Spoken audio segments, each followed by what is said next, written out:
Bonjour et bienvenue dans la forêt des lectures. Alors, aujourd'hui, je vais vous parler de Design. Design, c'est une bande dessinée de Daisuke Igarashi, qui est un des auteurs de Cœur, dont j'aime énormément le dessin et l'approche graphique et thématique aussi. C'est l'auteur, par exemple, de Sorcières, de Petites Forêts, qui sont ressortis récemment aux éditions Delcourt Tonkam et que j'ai aux éditions Saka dans les anciennes éditions. Il y a peut-être qu'ils vont sortir prochainement Anashi Panashi, qui sont ces recueils d'histoires courtes de ses débuts, qui sont absolument fantastiques. Et c'est l'auteur principalement connu en France pour Les Enfants de la Mer, qui a eu une première édition aux éditions Sarbacane avant de ressortir aux éditions Delcourt Tonkam. Delcourt Tonkam qui invite en France l'auteur pour la Japan Expo cette année et qui vont sortir sa dernière œuvre. Il y a aussi eu Le Petit Monde de Kabocha qui est sorti ces dernières années aux éditions Le Renard Doré, qui est aussi qui vaut aussi clairement le détour. Mais revenons à Design. Alors Design, c'est une œuvre en 5 tomes qui est une parution un peu compliquée parce qu'il y a eu des déboires financiers de Noévé Graphiques, son éditeur français, en cours de sa publication. Donc les 3 premiers tomes sont sortis. Puis, avec le rachat de Noévé et la relance du catalogue, les tomes 4 et 5 sont sortis dans une qualité d'édition potable, mais bien moins bonne que les 3 premiers tomes. Et le prix est toujours un peu élevé, plus de 9 euros. On avoisine les 10 euros pour un petit format. Moi qui espérais que ce soit vraiment du coup, si on avait un petit format, que ce soit l'œuvre qui puisse permettre à Daisuke Igarashi de capter un autre public. C'est un peu loupé, surtout que c'est une œuvre pas forcément facile d'accès, comme les couvertures aussi peuvent un peu rebuter. Elles sont à la fois magnifiques et étranges, comme l'est ce manga. Du coup, Design, ça m'a fait un peu penser à Saru, du même auteur, qui va ressortir cette année chez Delcourt Tonkam et qui est sorti aussi aux éditions Sarbacane il y a longtemps. C'est vraiment un mélange de récits poétiques sur notre rapport à la nature. Donc Saru, c'était plus presque à la nature, mais de manière mystique.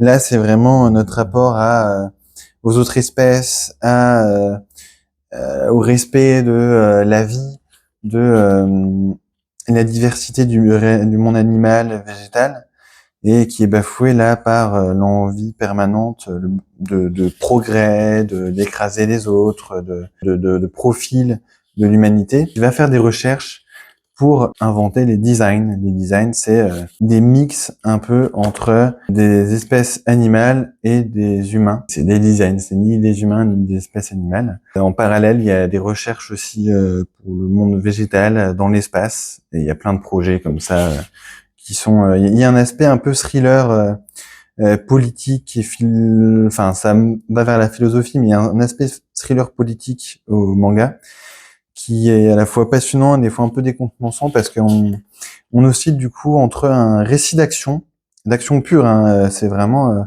le manga de Daisuke Igarashi où il y a le plus d'action, un manga vraiment presque de naturaliste avec des images de nature d'une beauté que seul Daisuke Igarashi, je trouve, en manga arrive à dépeindre, des moments de poésie pure aussi, comme là on peut le voir, et des moments de thriller avec pas mal de dialogues, des complots, des choses. Et on met quelques tomes à comprendre ce qui se passe. L'ensemble est assez étrange, mais c'est pas négatif dans ma bouche, hein.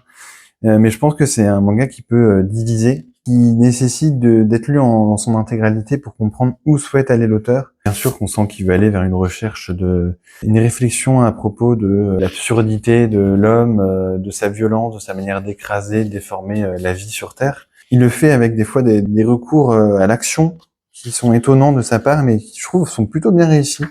Il y a des vraies scènes d'action assez folles, avec la densité et l'intensité de son dessin, c'est plutôt bien réussi et pas mal découpé. Et au-delà de ça, il y a vraiment son trait est parfait, je trouve, pour narrer cette histoire, qui est un ode à la vie, mais un cri d'alarme un peu face à la folie de l'homme. Il arrive à rendre humain des designs qui sont ni des animaux ni des humains, et du coup, ça met en avant l'importance de la vie.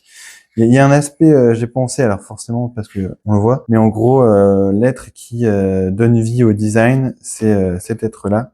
Donc ça fait un peu penser à Okja aussi, le film de Bong Joon-ho. Et on suit plusieurs personnages, donc des dauphins, un groupe. En fait, il y a des complots politiques parce qu'il y a certains scientifiques qui font des avancées et qui sont pas d'accord avec d'autres. Et il y a le scientifique un peu originel qui rêve lui de devenir un design. Donc il prend des morceaux de peau de ce personnage-là qui est mi-femme, mi-grenouille et qui se les greffe pour devenir petit à petit une grenouille. Enfin, design avec des gènes grenouilles. En parallèle, il y a une autre scientifique qui a développé les dauphins Les dauphins, ils communiquent entre eux. Enfin, ils ont leur sens radar qui fait quand ils sont à plusieurs, ils ont d'autres sens qui sont décuplés.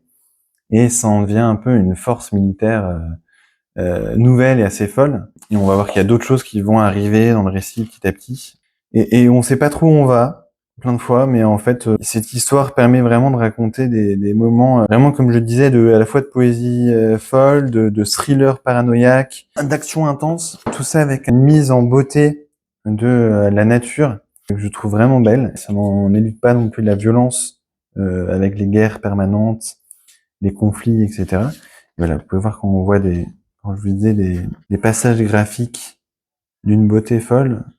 Daisuke Igarashi, il a quand même un trait que je trouve unique, la manière dont il arrive à avoir un dessin très dense, intense, et en même temps presque parfois épuré, et des recherches graphiques innovatrices permanentes. Enfin, moi je trouve, je suis totalement fasciné par son art graphique. Et le tome 3 est immense. Tous les tomes sont immenses, mais il y a une sorte de pic, de cap qui est passé dans le tome 4. Bref, j'adore ce manga. Je recommanderais clairement pas à tout le monde. Je pense qu'il faut déjà aller vers Les Enfants de la Mer. L'œuvre de Daisuke Igarashi, il y a toujours une sorte d'étrangeté, de narration pas forcément évidente. Et quand même, c'est une œuvre qui est une sorte de cohérence dans sa manière de sublimer la vie et la diversité de la vie, tout en dépeignant avec des angles différents les rapports entre l'humanité et le monde qui l'entoure, et un peu ce qu'il y a entre cette humanité et le monde qui l'entoure, que ce soit dans Sorcière, Les Enfants de la Mer, Easy Design. C'est vraiment la continuité des grandes œuvres de Daisuke Igarashi. Je pense pas que ça va être l'œuvre qui va le plus marquer, parce que il y a vraiment, elle est accessible par son côté action et thriller, mais il y a vraiment un côté un peu étrange, on ne sait pas où on va, qui peut perdre un peu. Il n'en demeure pas moins que c'est un des grands mangas qui est sorti ces dernières années et qui mériterait clairement une meilleure mise en lumière et une meilleure compréhension, parce que je trouve qu'il est vraiment sorti un peu dans l'indifférence. Et je pense que si vous lisez pas de manga, mais que vous lisez des bandes dessinées qui ne sont pas du manga, je pense que l'approche graphique et narrative pourrait un peu plaire aussi. C'est vraiment le genre d'auteur qui pourrait plaire à différents publics, à différents lectorats, et qui, je trouve, en France, ne le fait malheureusement pas. C'est dommage. Donc, testez Design, ça vous emmènera loin, et je trouve vraiment que graphiquement, c'est la folie furieuse. Alors moi, j'en ai pris plein les yeux, et en même temps, il y a un propos de fond que j'essaie de pas trop dévoiler, parce qu'on peut vite, il y a des mystères dans le récit, mais qui sont pas très épais, et si on les dévoile, on gâche un peu certaines avancées de l'histoire.